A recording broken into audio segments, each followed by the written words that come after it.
I'd rather have Jesus than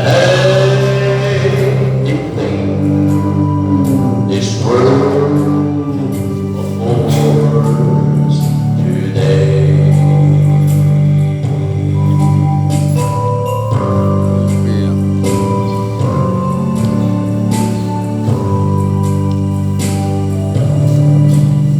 I'd rather have Jesus, that worldly applause. I'd rather be faithful to His dear cause. I'd rather have Jesus, that worldwide fame.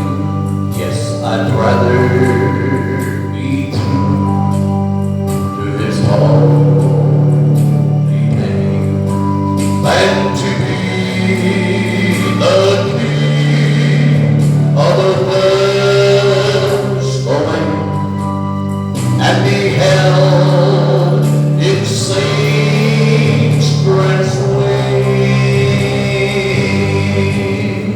I'd rather